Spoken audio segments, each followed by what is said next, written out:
I remember the exact moment I realized something inside me had quietly broken, and it did not make a sound. It was a Sunday evening. The house was clean, dinner was ready. The clock ticked louder than usual, and I was sitting there, waiting. Not for anything special, not for love, not even for a conversation, just waiting to feel something again. I am Martha. I am 67 years old, and if you saw my life from the outside, you would say I had a good marriage. That is what people always said. You are lucky, he never left you.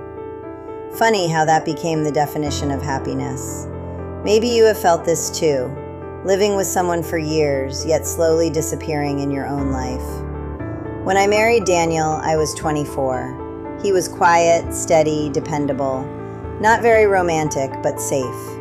My mother used to say, a stable man is better than a charming one, and I believed her. In the beginning, things were simple.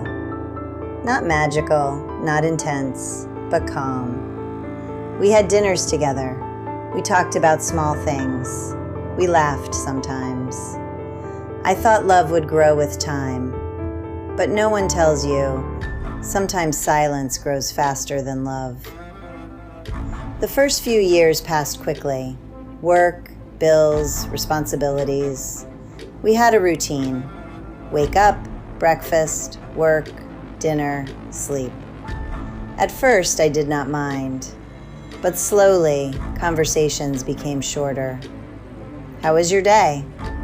Fine. That was it. No details, no stories, no connection. I remember one night I tried to tell him something important. I had a bad day. I was overwhelmed. I needed him. He nodded, but his eyes stayed on the television. I stopped talking halfway. He did not notice. That was the first time I felt invisible. But I ignored it. I told myself, he is just tired. That became my habit, excusing everything. Years passed. Small things started piling up. Forgotten anniversaries, missed birthdays, silent dinners where the only sound was cutlery touching plates. Sometimes I would dress nicely, hoping he would notice. He never did, not once. I remember standing in front of the mirror one evening. I looked at myself and thought, when was the last time someone really saw me? I could not answer, and still, I said nothing, because I was afraid. Afraid that if I spoke, it would turn into an argument. Afraid that if I complained, I would sound ungrateful. Afraid that maybe this was normal, so I stayed quiet. Maybe you understand this kind of silence. It does not come all at once. It grows slowly, like a shadow. There were moments, small ones, that hurt more than big fights ever could. Like the night I cooked his favorite meal after a long day. I sat across from him, waiting. He ate quietly, then got up and left the table. No thank you, no smile, nothing. I sat there for a long time after he left. The food got cold, and something inside me did too. But again, I ignored it, because I told myself, at least he is here. That sentence kept me trapped for years. At least he is here. But being physically present is not the same as being emotionally there. I did not realize that back then. Or maybe I did, but I did not want to face it. There were no big fights in our marriage, no shouting, no drama, just distance, endless, quiet distance. And somehow that felt harder to explain. People understand broken marriages when they see chaos, but they do not see slow emptiness. They do not see a woman sitting next to her husband, feeling completely alone. I stopped sharing things with him, my thoughts, my fears, my little joys. I kept everything inside, because every time I tried, it felt like speaking into a wall. And after a while, you stop trying. I remember one winter evening. It was cold outside. Snow was falling softly. I was sitting on the couch, wrapped in a blanket. I wanted to lean on him, just rest my head on his shoulder. Such a small thing, but I hesitated. Because it had been so long, it felt strange. Instead, I stayed where I was, a few inches away, but emotionally miles apart. That night, I cried silently. Not because of something big, but because of everything small. Ignored words, missed moments, unspoken pain. And still, I told no one. Because how do you explain a pain that has no clear reason? How do you say, nothing is wrong, but everything feels empty? So I kept living like that, day after day, year after year, smiling in front of others, breaking quietly inside. Until one day, my body started reacting. I felt tired all the time. No energy, no excitement. Even simple things felt heavy. I thought maybe it was age, maybe stress. But deep down, I knew it was not my body. It was my heart, carrying years of silence. And then came the moment, the one that changed everything. The moment I could no longer ignore. The moment when all the quiet pain finally demanded to be heard. And it did not ask gently. It broke me. Completely. The moment it broke me did not feel dramatic. It felt quiet. Too quiet. It happened a few weeks after that afternoon when I told Daniel, I think I disappeared in this marriage. Life did not suddenly change after that. That is the truth no one tells you. One honest sentence does not fix years of silence. For a few days he tried. I could see it. He asked small questions. Did you sleep well? Do you need anything? But his voice felt careful, almost like he was talking to a stranger. And maybe we had become strangers. One evening, he brought me tea without me asking. I remember holding the cup in my hands. It was warm, but I felt nothing. That scared me more than the pain ever did. Because pain means something is still alive.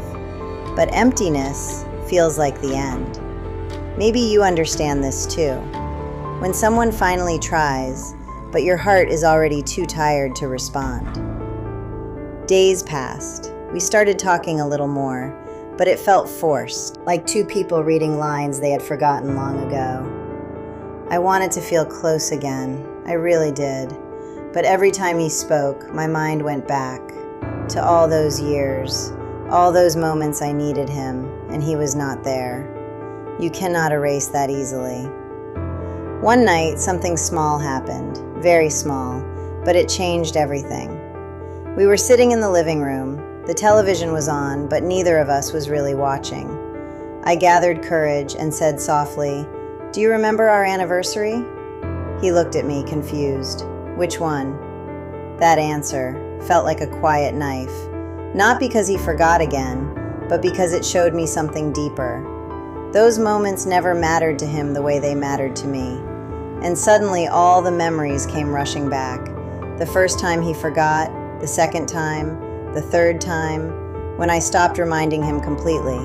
Because reminding someone to care feels worse than being forgotten. I smiled that night, a small, tired smile, and I said, "It is okay." But inside, something closed, completely. That was the moment I realized something painful. I was no longer fighting for this marriage. I was just existing in it. There is a difference, a big one. Maybe you have felt this, when you stop expecting, stop hoping, stop trying, because your heart has already given up, even if your body stays.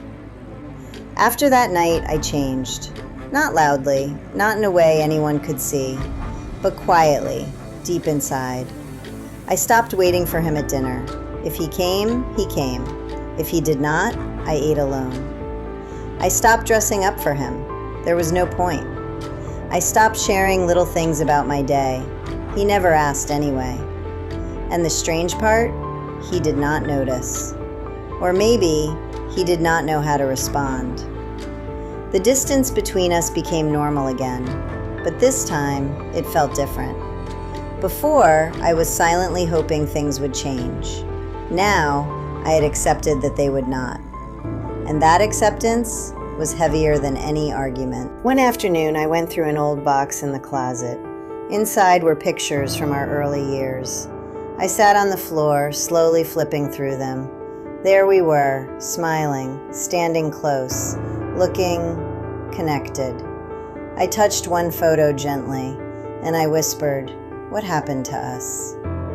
Of course, there was no answer, but deep down, I knew. Nothing big happened, no betrayal, no sudden disaster, just years of small neglect, small silences, small disconnections, until everything important slowly faded away. That is how some marriages break, not with noise, but with absence. That evening, Daniel came home and saw the photos spread on the floor.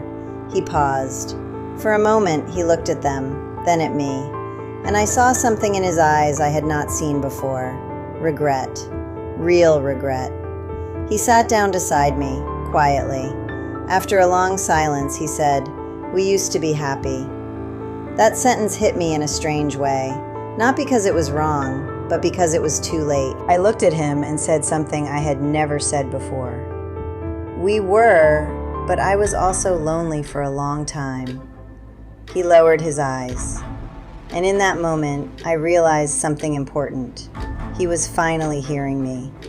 But I was no longer the same woman who needed to be heard. That version of me had already broken.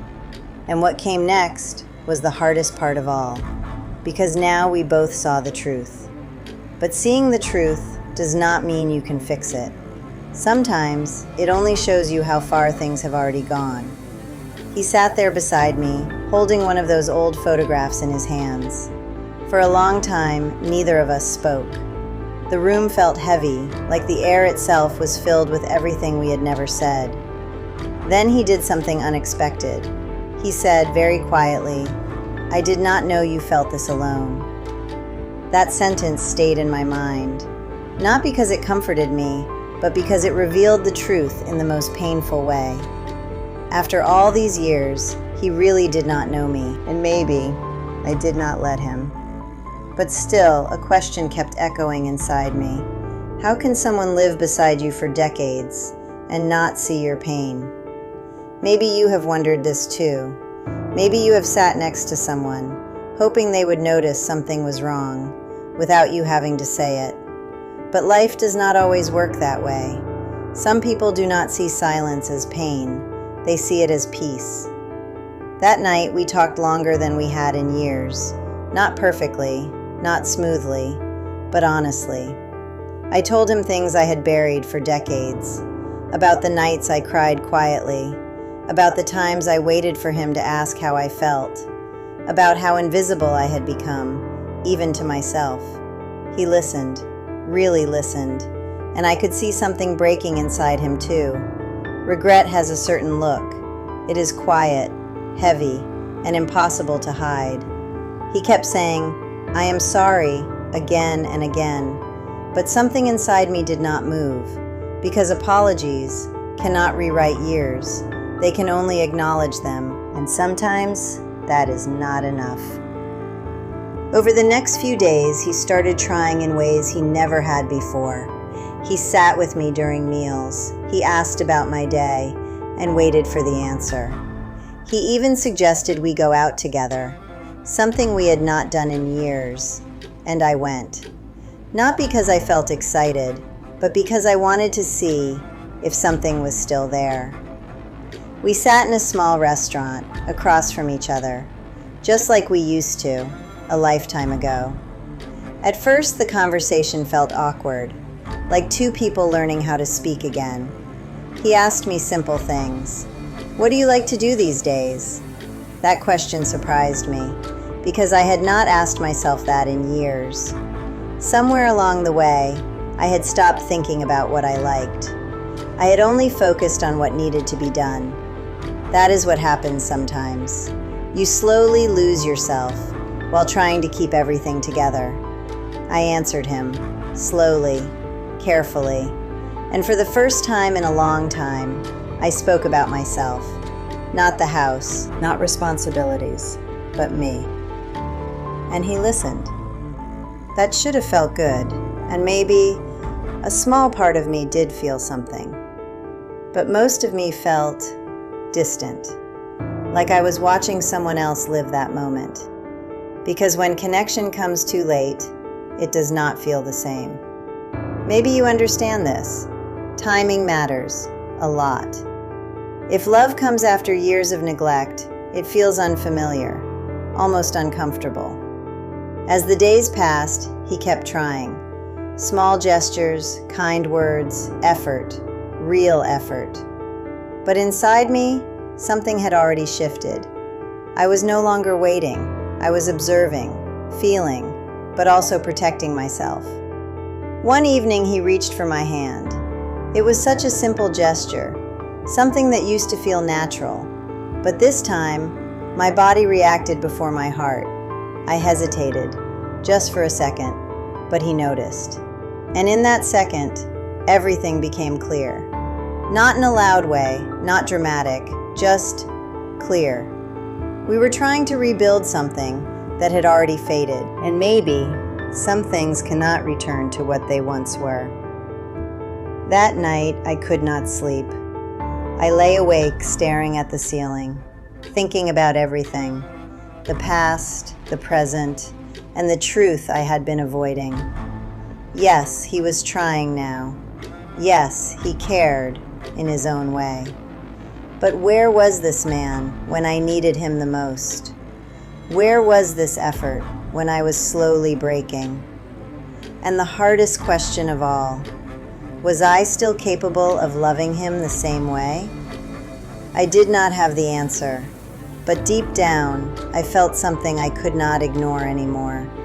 A quiet distance inside my own heart. Not anger, not hatred, just separation. Like I had already said goodbye without realizing it. The next morning, I looked at him differently. Not as the man I had waited for, but as someone I shared a long history with. And there is a difference, a painful one, because history is not the same as connection. That day, I went for a walk alone, something I had started doing more often. The air was calm, the world looked the same, but inside me, something was changing. For the first time in years, I was not thinking about us. I was thinking about myself, what I felt, what I needed, what I had lost, and what I still had time to find. Maybe that is where everything truly began to shift. Not in our conversations, not in his efforts, but in my quiet realization that I had spent so many years holding on that I forgot to ask myself if I still wanted to stay. And what came next was the most difficult decision of my life. Not because it was unclear, but because it was finally honest. The decision did not come in a single moment. It came quietly over several days, like a truth slowly rising to the surface, no matter how much you try to push it down. After that walk, something inside me refused to go back to the way things were. I started noticing myself more, my thoughts, my feelings, the silence inside me, and what it was trying to say. For years, I had focused on us, what we needed, what we lacked, what went wrong. But now, for the first time in a very long time, I was asking a different question. What about me? It felt strange at first, almost selfish, but also necessary. One evening, I was sitting alone in the bedroom, the same room I had shared with Daniel for decades, the same walls that had witnessed everything, the quiet nights, the unspoken pain, the distance that grew between us. And I realized something that changed everything. I was not afraid of being alone. I had already been alone for years. That truth hit me deeply, because for so long I stayed, not because I was happy, but because I was afraid. Afraid of starting over, afraid of what people would say, afraid of facing life alone at this stage. But when I really looked at my life, I saw that loneliness had already been my companion, just in a different form. Maybe you understand this kind of realization, when you finally see that the thing you feared the most is something you have already been living with. That night, Daniel came into the room. He looked at me like he had something to say, and I could feel it. He was still trying, still hoping, still holding on, and that made everything harder. Because he was not a bad man. That is what made this so painful. He never shouted, never betrayed me, never walked away. But he also never truly saw me, and sometimes that absence leaves deeper scars than anything else. He sat down beside me and said softly, "We can fix this, right?" That question stayed in the air, heavy, fragile, full of hope. I looked at him for a long time, at the man I had spent most of my life with, at the memories we shared, at the years, both good and empty. And I wished, more than anything, that my heart could answer the way he wanted. But honesty does not always give you the answer you hope for. I took a deep breath, and I said something that felt both painful and freeing. "I do not know if I have anything left to fix." He did not speak. His eyes lowered, and in that moment, I knew he understood. Not completely, but enough. There are moments in life where no one is wrong, but things are still broken, and that is the hardest kind of ending. We talked for a long time that night, calmly, without blame, without anger. Just two people finally being honest. I told him I needed space, not because I hated him, but because I needed to find myself again, the version of me that got lost somewhere in this marriage. He nodded, slowly, painfully, but with respect, and that meant something. Even at the end, there was still a quiet kind of care between us. The next few weeks felt unreal, like I was watching my own life from a distance. I started spending more time alone, going out, sitting in quiet places, thinking, feeling, remembering. Not just the pain, but also who I used to be and who I could still become. It was not easy. There were moments I doubted myself, moments I felt guilty, moments I wondered if I should just stay and accept things as they were. But then I would remember all those years of silence, all those nights of feeling invisible, and I knew I could not go back. Because once you truly see your pain, you cannot pretend it does not exist anymore. Maybe you have felt this too, that moment when you wake up, not suddenly, but slowly, and you realize you deserve to feel alive again. Not just present, not just existing, but truly alive. In the end, we did not have a dramatic goodbye. No shouting, no anger, just a quiet understanding that our journey together had reached its end. We had shared a life, but we had lost the connection that made it meaningful. And sometimes, letting go is not about giving up. It is about accepting the truth. Today, I live a different life, a quieter one, but a more honest one. I have learned to sit with myself, to listen to my own thoughts, to care about my own feelings, and slowly, I am finding peace. Not perfect happiness, but peace.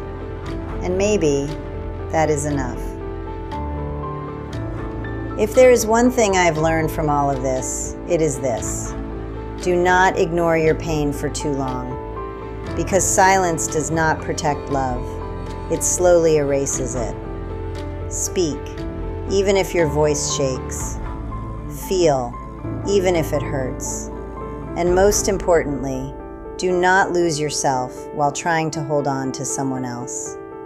Because at the end of the day, you deserve to be seen, you deserve to be heard, and you deserve a life where your heart is not quietly breaking. Maybe you have felt this too, and maybe it is not too late for you to choose yourself, to speak, to live, before silence takes more than it already has.